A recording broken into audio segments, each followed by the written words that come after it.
We are just a group of women who subscribe to the passion of fishing. We uplift, encourage, support, restore each other, and we allow the water to bring us peace.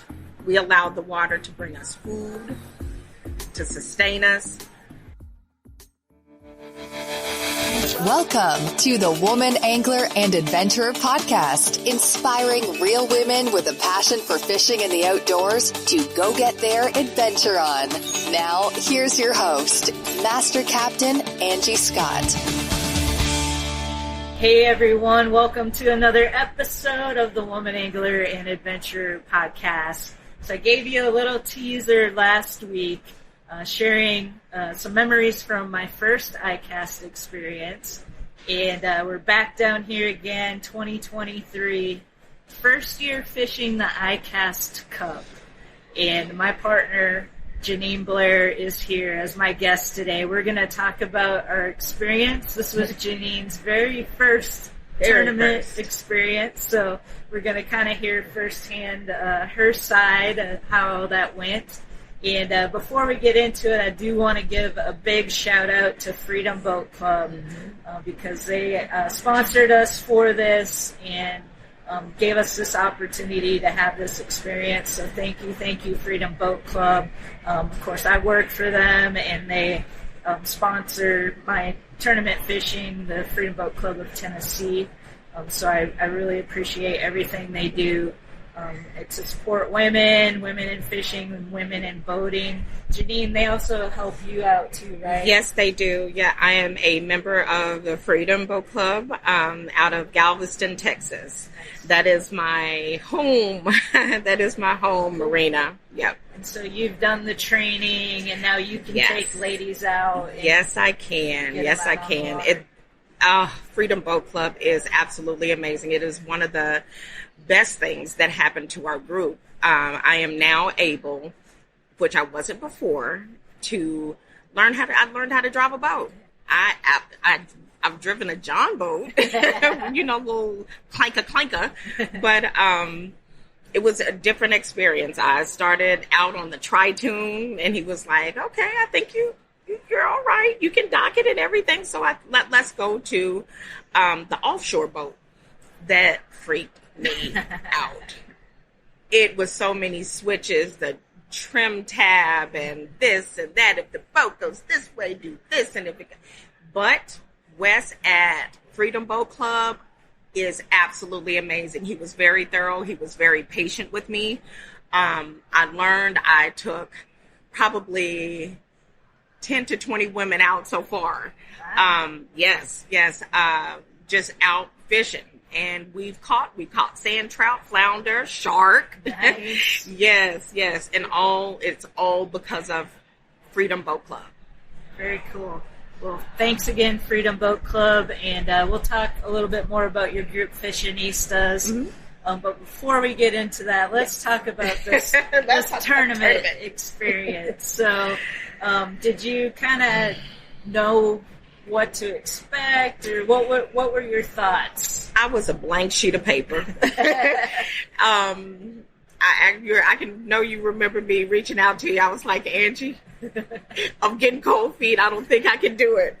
And you were like, you got it. We're going to have a blast. And we absolutely did. Bass fishing, because I am a saltwater girl, it's quite different. It's quite different because you actually have to work it. You guys are so talked about because there is a lot of work in bass fishing, things that I didn't know. I mean, I watched you and watched how you hook certain things and watching your wrist, and it was a learning experience. Yeah. It was definitely, even though I caught one, I caught a baby, but we had to let it go. We got a picture. We got proof. Mm-hmm.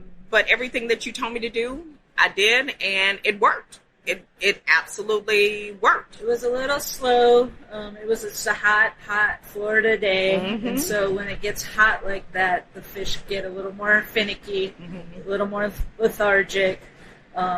really didn't have much practice out there. So usually if you're doing a tournament, you want to get out there a few days ahead of time and kind of figure out where you want to go. And I did go out on Monday with somebody, and we didn't get a bite.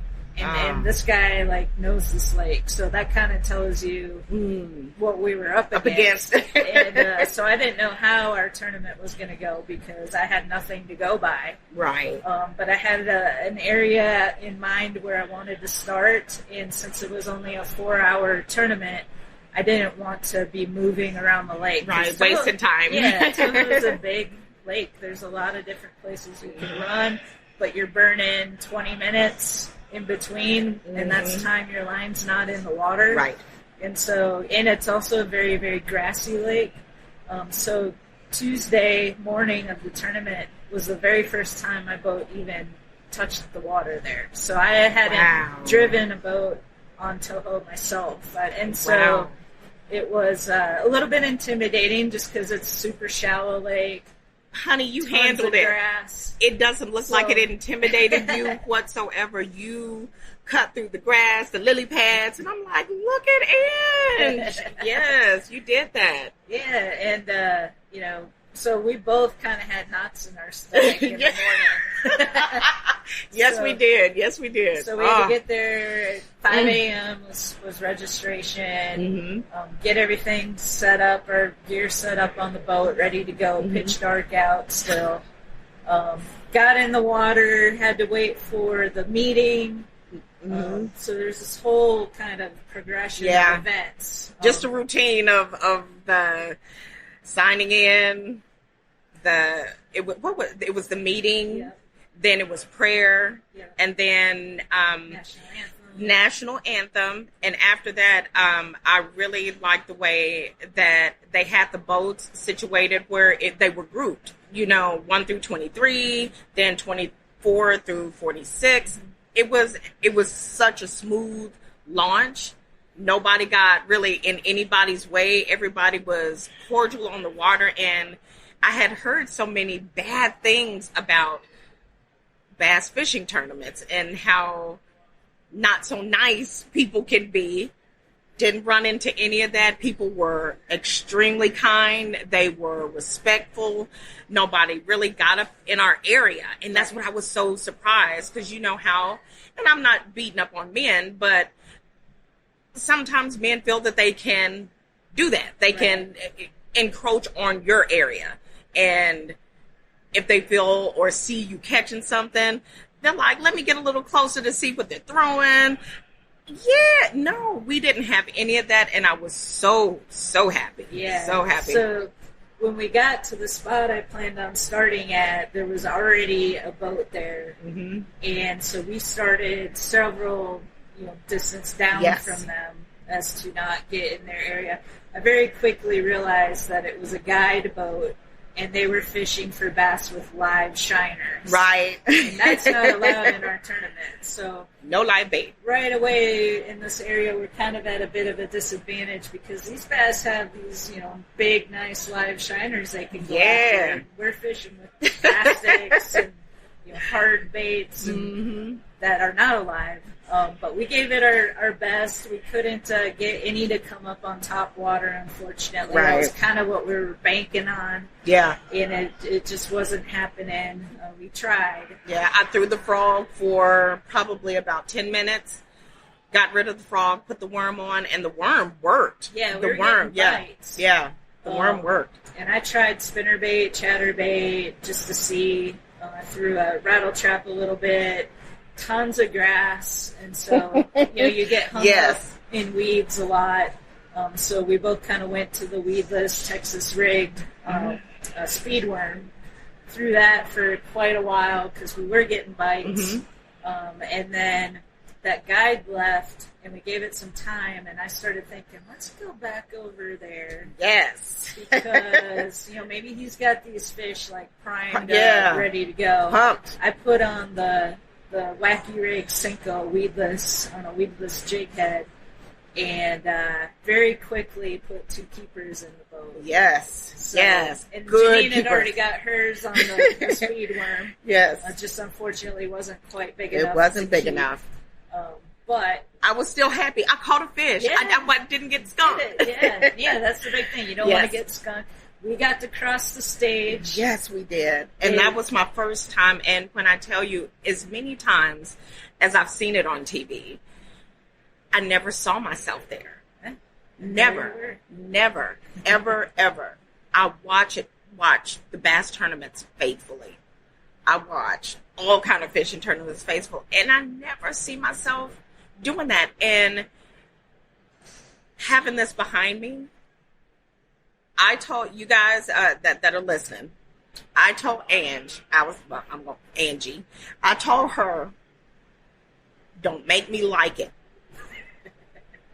I said, please don't make me like bass fishing. She made me like it, y'all. And now I'm going to have to, I fish mostly saltwater, but now I'm going to have to go back and revisit bass fishing because we have lots of fresh water everywhere because you're going to have to come to Texas and fish the Guadalupe River because we have a specific bass that's only found in the Guadalupe River, and it's the Guadalupe bass. Okay. It is a very sought-after bass. They come from everywhere just to catch it because it's not anywhere else. Wow. It's only in the Texas fresh waterway. Don't ask me why, but yeah. Very cool. I'll have to do that. My best friend lives in just south of Houston. And okay. I haven't seen her in years, so that would Time just give me for an a visit. excuse to come. Absolutely. So that would be so much fun. Well, yeah, you got to get into bass fishing now because we got to prepare for the iCast Cup 2024. We're going to win. Yes, we are. Yes, we are, y'all. Yes, we are. Come back and win the thing. Yes, we are. But congratulations to the other all-female teams that were out there. They all did really great.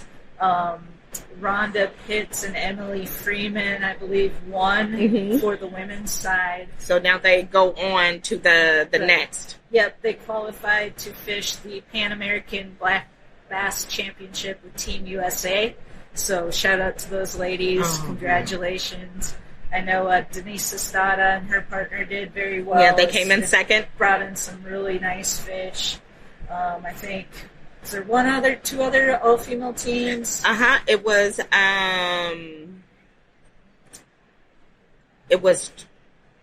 know Beth and Lori, they brought in one fish, but it was a nice fish that ended up just outweighing our two. Yeah, and they were they in third? I think they came in either third or fourth. Right. I think we're missing another team, But anyway, it was super fun. It's great to see some ladies out there.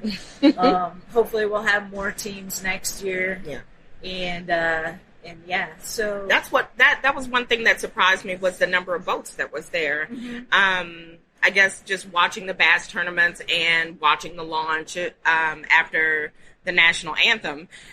There were boats, seemed like it would be boats for miles. And this tournament, we only had 46 boats, which I was really, really surprised that it wasn't more that were fishing the cup. In years past, it's been more like 50 to 60 boats. 50 to 60, okay. And I think maybe this year, just because the economy and everything's a little weird, people are probably saving their money. Gotcha.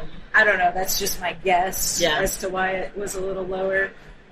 The proceeds for this tournament go to Keep America Fishing, so it's for a good cause. Yes, it is.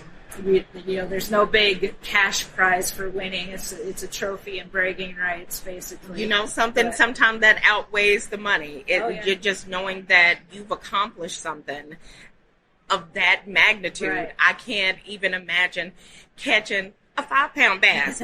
I'd probably lay down in that boat and just cry. Thank you, Lord. Thank you, awesome. Lord. It's a great experience. I've had one over 5 pounds, and it's an amazing feeling to do that. And what was the biggest fish? Do you remember? Wasn't it like 15? 12 pounds, I think it was. It was a guy after the 12-pound Oh, guy. really? Yes, because his whole thing was 20 plus. Yeah. But yeah, his one bass, 3 fish limit. it was almost 15. I think it was like 14 and some change. I can't remember exactly, but Massive. yeah. Massive fish. So there are fish. It's a big fish in Toho. We'll have to find them next year. Yes, we will. Yes, we will. We'll come out a couple of days early. Yep. We'll get some fishing practice in. Mm-hmm. Yep. We'll do it right next time. But it was a ton of fun. I really enjoyed fishing with you. Oh, you are the best. You are the best. You were patient. You didn't fuss at me for making mistakes. Hey, and you netted both my fish like a champ, so thank you. Oh, you are welcome. You're welcome. I didn't want to take it out because even though I can, I was just like, I'm going to let her take it out because if that fish fall in the water, that's going to be on her. Right. Not on me. Exactly. Very cool. Well, it was a great day. We got off the water just in time before the big storm. Oh my gosh, the storm was just brewing. Yes. I mean, literally, we were minutes before that. The thunder and the dark clouds came. I said, it was we got the cover on the boat right as the rain started coming down. That was crazy. That was crazy. And you called it. You absolutely called it. Y'all, Angie don't let her fool you. She's the weather girl. She took a look at the weather before we went out, and she was like, yeah, I don't think it's going to rain while we're on the water, but by the time we get back, it'll probably be raining. Sure enough, as soon as the last people were crossing the stage and we brought the boat in, here comes the rain. Yep. Right on time. On time. So lucked out there for sure, because I would not have wanted to be out on the water when that came over. Lightning, thunder, the whole deal. So wind. So let's talk real quick. This is your first iCast experience. Mm-hmm. So I know you had a pretty exciting morning yesterday. Tell listeners just a little bit about that. Okay, yesterday morning, my morning began with a breakfast that I was not invited to. That's right. But anyway, I ended up getting into the breakfast, and when the doors opened, it was like going to Disney. Fishing Disney. I mean, because it was it was just buzzing with reels and rods and buckets and tackle and everything that you would need for fishing, for boating, for anything is here at iCast. I have never seen so many different vendors. I have never seen so many different types of plastics and lures and rod companies. I thought I was pretty familiar with, but iCast will make you check yourself, because I promise you there were several rod companies that I had not heard of, and amazing products, absolutely amazing products. I ended up meeting Jimmy Houston. I met Roland Martin, and oh my gosh, I got to meet Toby Keith. So for those that didn't hear, Toby Keith bought Lucky Strike Lure Company. Yes, he did. So they have a booth here, and Toby himself is here with his daughter, Crystal. Mm-hmm. And I'm hoping to have Crystal on the show at some point. Yeah, she said that she would love it. Yeah, this new venture. But yeah, pretty cool to meet a country music superstar at iCast. Yes, and I mean, that was something that I was not planning on. I knew that they would maybe be here, but it wasn't anything that I was looking for. I was really just trying to soak up all these different products, because it is truly like being a kid in a candy store. But being able to see these legends, these absolute legends, taking a picture with them, just being able to say, man, I used to watch your shows. Thank you for encouraging me as a kid. to get out there and fish. I may not have caught a bass or whatever, but I was catching brim. Right. Yeah. But it was all because I watched Jimmy Houston, Bill Dance, Roland Martin, Virgil Ward. People really haven't heard of a lot of these folks, but these are my idols. These are the people that meant a lot to me and meant a lot to my uncle that has now passed away, my Uncle John. My whole life of fishing is dedicated to him because he was the one that introduced me, molded me, encouraged me, and just supported me in every endeavor I ever had. He was like, you can do it. Do it. Just do it. And I know that he is proud of me. I know he's proud of me. I'm sure he's proud of you for fishing the iCast Cup, too. Yes, because, yes. I get nervous before every tournament. I mean, it's always challenging yourself every time you go out there to compete because you don't know what's going to happen. Right. You know, you want to do really well, but sometimes it doesn't go your way, you know, and it's just you put a lot of pressure on yourself. So kudos to you for doing it, and I'm sure he'd be proud of you for that. Oh, he would, because he would not let me. If he was here and I told him that I was having cold feet, he would have driven to my house and drove me here. He would not have had me backing out or doubting myself.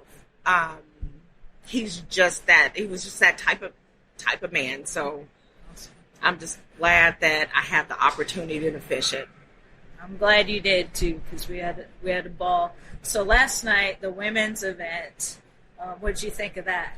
That was so nice. It was a breath of fresh air because we're here with men. We're here with a boatload of men, and we see you and I being in the industry and you have your podcast and I have Fishanistas.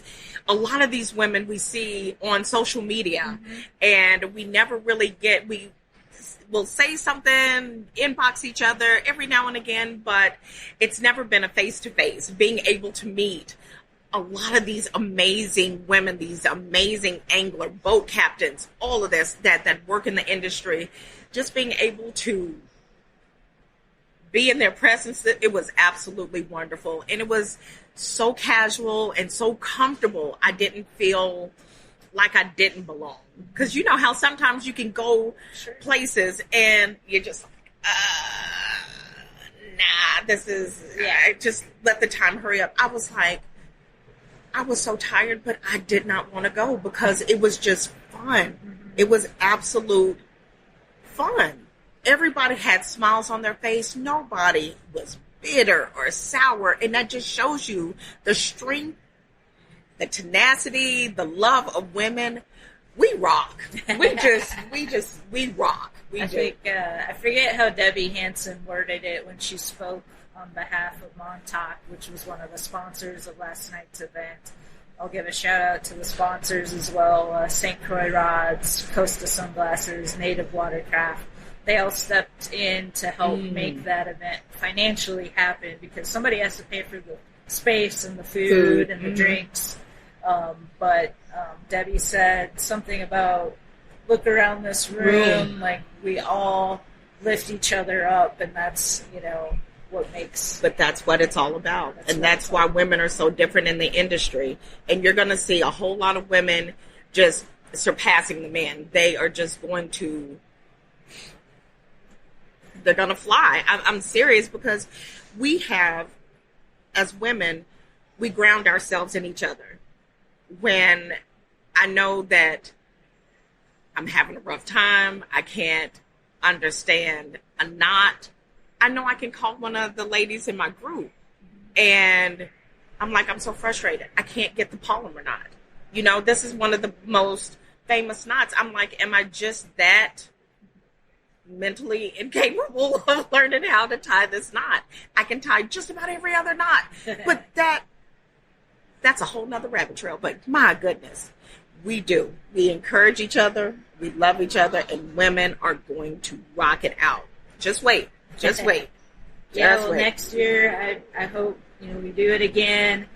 Shout out to BB Harrison. She really spearheaded all that. Myself, Debbie Hansen, and Dee Kaminsky. There are probably a couple other ladies that were involved, but hopefully we can come together again and make it even bigger, because there were ladies, even though we upped the capacity from 80 to 100, there was still a wait list, so there were still some ladies that wanted to get in or found out about it, when they got here and hadn't already registered, so they had to be on a wait list. So, next year, hopefully we find an even bigger space, maybe, if we can't still, expand at Maggiano's. So that was nice. It was just so nice. Yeah. I mean, everything, the food was delicious. The bartending, the staff was, everything was just phenomenal. We had a signature cocktail that I think Phoebe came up with. The tax man. The tax man. That was pretty cute. It was a little blue drink, and then you got a little toy shark that was like a squirt bottle that you would squirt, and it kind of made it look like blood. Yes, So yes. it was pretty clever. That was very, very clever, and it was delicious. Yeah. It was delicious. Yeah. Well, so I want to talk about Fishanistas before we run out of time, because that's your group. I know we kind of had you on the show before, talked about it and everything, but for those that maybe didn't hear that episode, talk about your group, how you kind of started it, and why it's so important. Sure. Fishanistas started in 2009. It started with kids in my church, teaching Sunday school, showing the kids the pictures. That's how it kind of started. They would say, "Miss Jeanine, when are you going to take us fishing?" And took them fishing. We had mostly girls that wanted to participate, and that says something right there. So we had to find a name that was so fitting for our young ladies that wanted to fish. So that's how we came up with the name Fishanistas. As a group, since it started in 2009, of course it's going to morph into different things because everything has to change. Right. We still do our kids clinics. We are just a group of women who subscribe to the passion of fishing. We uplift, encourage, support, restore each other, and we allow the water to bring us peace. We allow the water to bring us food, to sustain us.